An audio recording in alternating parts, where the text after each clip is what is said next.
સંતોની નજીક એવા આજની જ્ઞાન ગાદીને દીપાવનાર પરમ પૂજ્ય વંદનીય શંકરનાથ બાપુના ચરણોમાં કોટી કોટી વાર વંદન કરું છું. તમામ સંતો વધારેલા છે એમના ચરણોમાં કોટી કોટી વાર દાસના નમન છે. મહાપુરુષોએ સુંદર વાત કરી સાહેબ આ ભજનમાં, અને એમાં ગણપતિ દાદાની વાણીમાંથી આવ્યું, અને જે બને બધું વાણીમાંથી જ આવે. વાણીનો જો અભ્યાસ કરી લો તો સંતોની વાણીમાં એક એક શબ્દ એવા છે ને, જો કદાચ શબ્દને તો કે પકડતા આવડે, અને શબ્દ જો આપણાથી પકડાઈ જાય સાહેબ કોઈ ગુરુ મહારાજનું વચન, તો આપણું આ ભવિષ્યનો ફેરો છે ને આયો છે. પાંચ તત્વોનો દેહ ધારણ કરી અને પૃથ્વી લોકમાં જેનો અવતાર થયો છે સાહેબ, એ ફેરો સફળ થઈ જાય એ વાત છે. કે મૂળ રે વિના વાલે આ મંડપ ફેરાયો. જો વાણી શું કહેવા માંગે છો? મૂળ વિના. અને સંતો એમ કહે છે એક બાજુ કે વચને બ્રહ્માંડ રચન, વચને પવન પાણી, વચનમાંથી સાત સમુદ્ર રચાણા, વચને પૃથ્વી ઠેરવાની, તમે લેજો કોક સત્ય વચન. આકાશને કે થોભલો નથી, પણ અમે ગેરંટી સાથે કહીએ કે થોભલો છે. થોભલા વગર આકાશ નો રહે. આ ધર્મના જે ધોભલા છે ને, એ ભારતના સંતો છે સાહેબ, અને એનાથી આકાશ ટકી રહ્યું છે.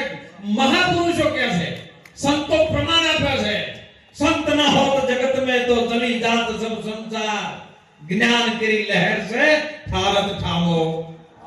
આ થોભલા એનાથી સાહેબ, એનાથી આકાશ ટકી રહ્યું છે. અને મહાપુરુષોના શબ્દો આપણે જીવનમાં ઉતારવા જેવા છે. હવે સાહેબ નાના હતા જ્યારે આ સંન્યાસ ધાર બાપા નતો કરેલો, અને સાગોડિયા ગામની અંદર બાપુને આયેલા, ત્યારે મારો મંડપનો સાઉન્ડ બધું બાપુ, એટલે મંડપ તો જેનો સાઉન્ડ હું છો આવું થાય એટલે બાપુ એ ઓમાયલા છોકરા, બાપુ કહી દેતા પાછા તરત કે અમાય સાઉન્ડ કેમ થાય? કે બાપુ જે છે આવું છે, હાલ વાત કે બેહી જા.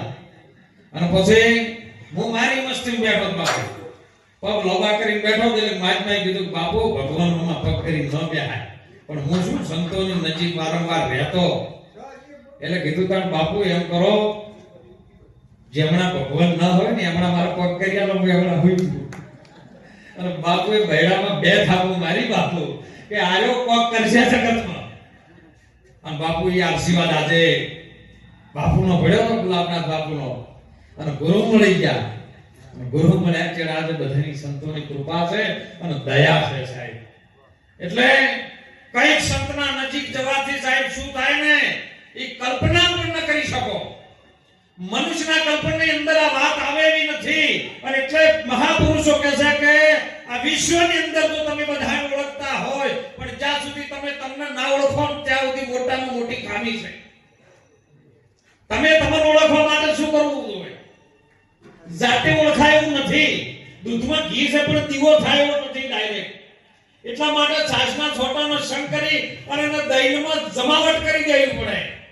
સંતોના ચરણ રજની અંદર તમારો કામ, ક્રોધ, લોભ, મોહ, મત, અહંકાર, શબ્દ, રસ, શબ્દ બધું જો ગુરુ મહારાજના ચરણમાં જેવું છે એવું ખૈડાયેલું છે, અને એનું મૂકી દો તો કોઈ કલ્યાણ થાય.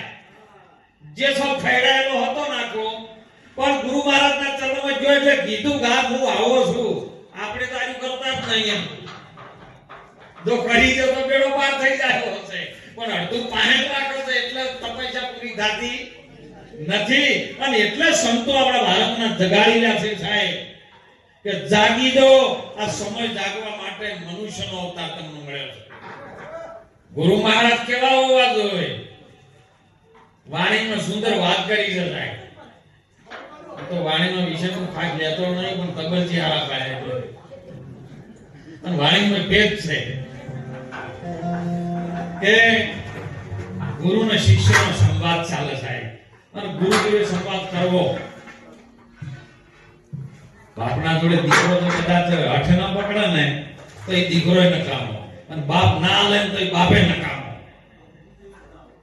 જોધરપીર ને ભવાનીદાસ બે સામે બેઠા, અને જોધલ પીરને ભવાની દાસે એમને કીધું કે બાપા તમે મારા ગુરુદેવ છો, તમે મને એ બતાવો કે બાપા બ્રહ્માંડની અંદર શનાથી આ બધું ચાલે છે.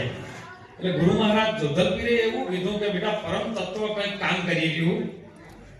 આ બ્રહ્માંડની અંદર 14 લોકમાં એક પરમ તત્વ એવું છે કામ કરી રહ્યું છે. તો સાહેબ જેને શાન કરી ગઈ ને હર્ષદભાઈ એને સેવકે બાપુને કીધું કે નથી એને તત્વ એ નથી એને તાર એ નથી એને તાર. તો ગુરુ મહારાજ કે કઈક તત્વ છે અને આ કે તત્વ નહીં કે તાર નથી. નથી એને તત્વ કે નથી એને તાર એ નથી એને તાર.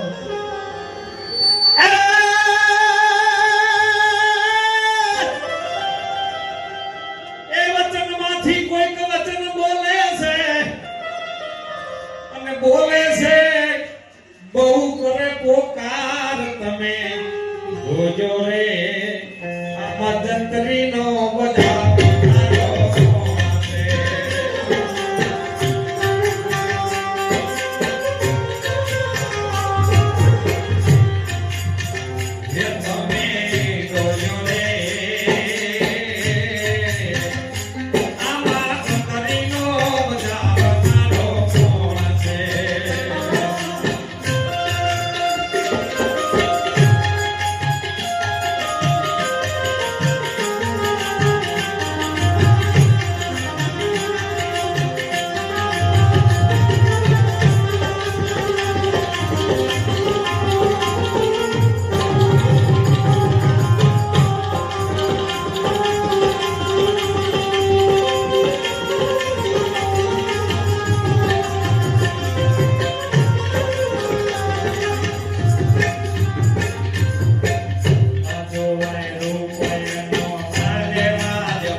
સ્વરૂપનું દર્શન ન થાય. સ્વરૂપ કેમ મળે? તો મહાપુરુષોએ કીધું છે કે કદાચ આંખોને વિચાર્યા વગર આ જ્યોતિ કદી ઢળતી. ભીતરની આંખો ખુલી જાય ને, જ્ઞાન ચક્ષુની જેની આંખ ખુલી જાય ને એને આ સ્વરૂપનું જ્ઞાન થાય ને.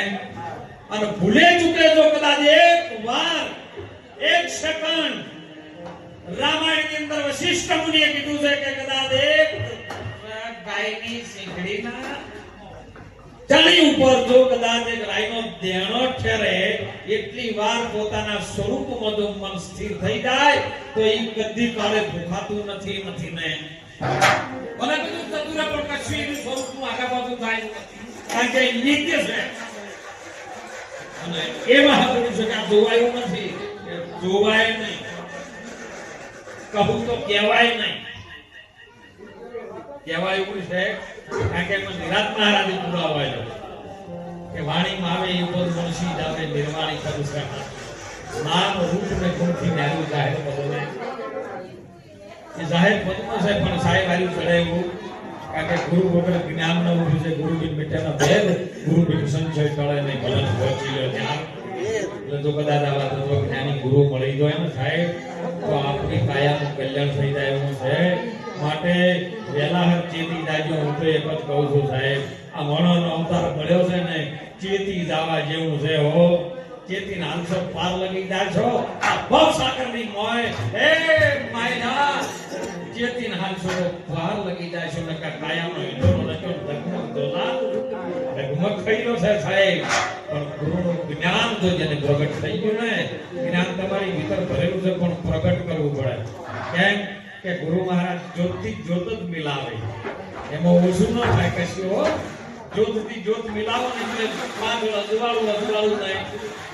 એ અજવાળું જેટલું દીપકમાં તો બીજા દીપકમાં થાય એમાંથી ઘટે નહીં વધે નહીં બરાબર થઈ જાય એવું ગુરુ મહારાજ આપણને જ્ઞાન અને જ્ઞાન પાત્ર હોય પાત્ર બનવું પડે. આ તો કે બાપા જોડે અમે જબર મેળ પડતો નહીં, પણ તમે પાત્રને લાયક નથી મળતા. હું તો એમ કહું ભગત જેટલા માંગો હે 20 ગોળ પડ્યા કોઈ વગાડતું નહીં. 20 ગોળ મંજીરા એમને એમ પડ્યા પણ કે બધા કે ભગત છો ભજન તો મંજીરા વગાડતા આવડતું નહીં તો ભગત જેવી રીતે કહેવા કહો. એટલે બહુ જાગજો સાહેબ, જેમાં તમે રહો ને એમાં બહુ નિષ્ઠા રાખજો. જે પાત્ર તમને મળ્યું ને એની અંદર તો તમે પૂરો ન્યાય આપો ને એ મોટા મોટી ભક્તિ છે, બીજું કશું કરવાનું નથી. એટલે ખૂબ સુંદર આવો મળ્યો છે. આવા સંતોની હાજરીમાં સંતોના આપણને આશીર્વાદ મળ્યા છે ને, બસ સુધારી લ્યો, જેટલું બને એટલું સુધારી લ્યો. કારણ કે 40-50 વર્ષ થઈ ગયા, હવે 50 વર્ષ ફેર કાઢવાના નથી. ઓછા જે છે આ જીવનમાંથી હવે બાકી થોડાક રહે. એટલે તો કીધું ભાવે ભજી લ્યો, ભગવાન જીવન થોડું રહ્યું, બાળપણના જવાનીમાં અડધું રહ્યું, હવે બાકી છે એમાં જે જીવન થોડું. એટલે મહાપુરુષોના ખૂબ આ સંતોનો લાભ લેવાનો છે. એટલે મારી વાણીને સંતોના ચરણમાં વંદન કરી વાણીને વિરામ કરો. બોલો બોલો આપણા મહારાજ